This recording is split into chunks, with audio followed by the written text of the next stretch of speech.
না লাগে। সাহাবীরা আল্লাহর কোরআনের জন্য জীবন দিয়েছেন। ইতিহাসের মধ্যে লেখে মক্কার কাফেররা চতুর্দিক থেকে আল্লাহ নবীকে তীর নিক্ষেপ করে। সাহাবী আবু তলহা আল্লাহ নবীর সামনে ডাল হয়ে দাঁড়ায় যায়। এক একটা তীর আসে, সাহাবী আবু তলহা নিজের হাত পেতে দেয়, হাতের মধ্যে তীরগুলো লাগে। এক একটা তীর আসে, আল্লাহর নবীকে রক্ষা করার জন্য আবু তলহা বুক পেতে দেয়। আবু তলহার বুকের ভিতরে তীরের আঘাত লাগে, তরবারি দিয়ে আঘাত করে। প্রতিটা তরবারির আঘাত সাহাবী আবু তলহার বুকের মধ্যে লাগে। যখন যুদ্ধ থেমে গেল, দেখা গেল একটা না, দুইটা না, তিনটা না, ৭০টার উপরে তীরের আঘাত, তরবারির আঘাত আল্লাহ রাসূলের সাহাবী আবু তলহা রাদিয়াল্লাহু তাআলা আনহুর গায়ে লেগেছে। কয়টা? ৭০টা তীরের আঘাত, তরবারির আঘাত। রাসূলের সাহাবী আবু তলহার গায়ের ভিতরে ৭০টা তীর আর তরবারির আঘাত, পুরা শরীর রক্তে রঞ্জিত হয়ে গেছে। আর আমরা মুসলমানরা মনে করি ২-৪ দিন ওয়াজ মাহফিল করলে, কোরআন খতম দিলে আমরা কোরআনের হক আদায় করে ফেলবো। এত সোজা না। ২-১০টা ওয়াজ মাহফিল শুনলেই কোরআনের হক আদায় হবে না। আল্লাহর নবীর সাহাবীরা কোরআনের হক আদায় করার জন্য তারা নিজের সন্তানকে এতিম করেছে, স্ত্রীদেরকে বিধবা করেছে। ঠিক কিনা বলেন? বুঝতে পারছেন? এত সোজা না। কাল হাসরের ময়দানে আল্লাহর নবী যখন বলে, উম্মতরা আসো, আমি তোমাদেরকে জান্নাতে নিয়ে যাব।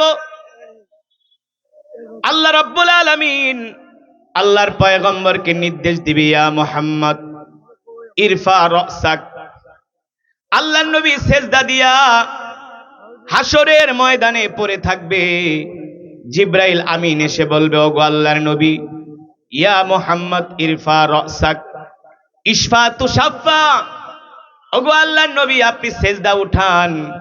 আল্লাহ তাআলা আপনাকে নির্দেশ দিয়েছেন, আপনি আপনার উম্মতের জন্য সুপারিশ করেন। আপনি আপনার যেই উম্মতের জন্য সুপারিশ করবেন, সেই উম্মতকে আজকে আল্লাহ জান্নাত দিয়ে দিবে। সুবহানাল্লাহ বলেন। কথা খেয়াল করেন। জিবরাইল আমিন এসে বলবো, গো আল্লাহর নবী, আপনি আপনার উম্মতের জন্য সুপারিশ করেন। আপনি আপনার যেই উম্মতের জন্য সুপারিশ করবেন, আল্লাহ তাআলা তাদেরকে জান্নাত দিয়ে দিবে। এই কথা শোনার পরে আল্লাহর নবী সেজদা উঠাবেন।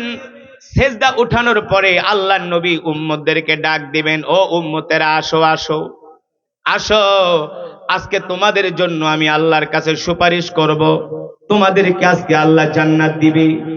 এই কথা বলে আল্লাহর নবী যখন উম্মতদেরকে ডাক দিবেন, পৃথিবীর ২৫০ কোটি উম্মত আল্লাহর নবীর সামনে যায় হাজির হবে। এর ভিতরে গাঁজাখোর থাকবে। কি খোর? গাঁজাখোর, হিরণখোর, বাবাখোর, ইয়াবাখোর, সুদখোর, ঘুষখোর, যারা আল্লাহর কোরআনের বিরোধিতা করেছে তারাও থাকবে। নামাজ পড়ে নাই, রোজা রাখে নাই, ইসলাম মানে নাই। ঠিক কিনা বলেন?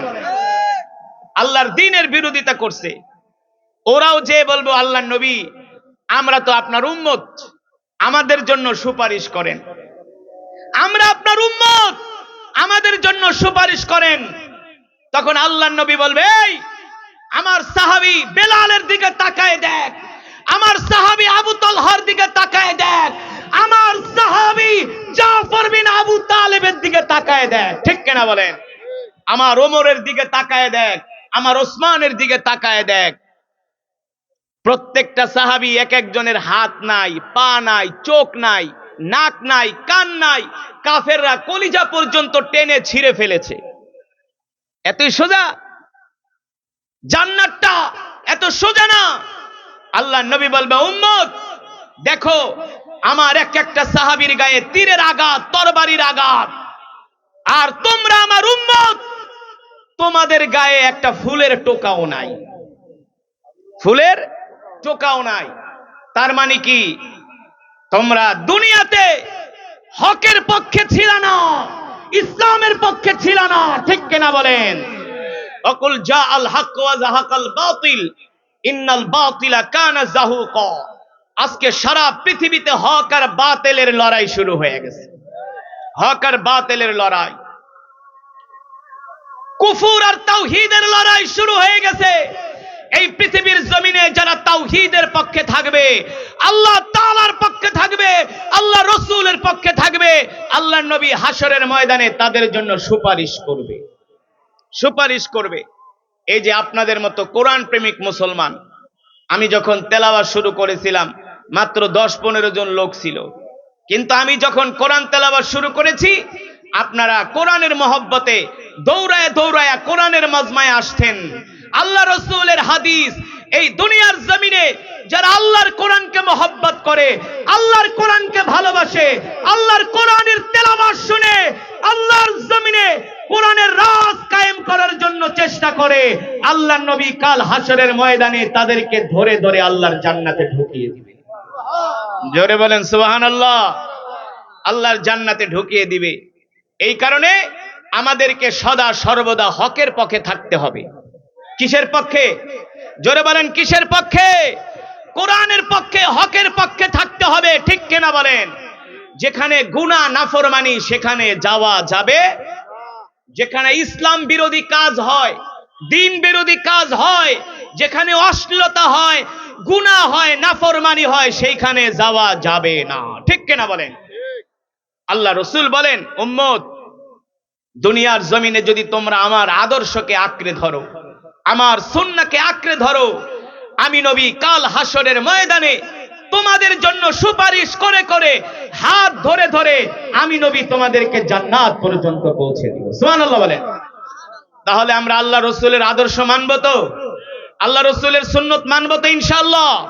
কে কে আল্লাহ রাসূলের সুন্নাত মানবেন? হাত উঠে আল্লাহকে দেখেন, হাত সোজা করেন, হাত সোজা করেন, ডাক দেন ইয়া আল্লাহ। আরো জোরে বলেন ইয়া আল্লাহ। ওয়াদা করলাম আর কোনদিন নামাজ ছেড়ে দিব না, রাসূলের সুন্নাত ছেড়ে দিব না। বলি আমিন।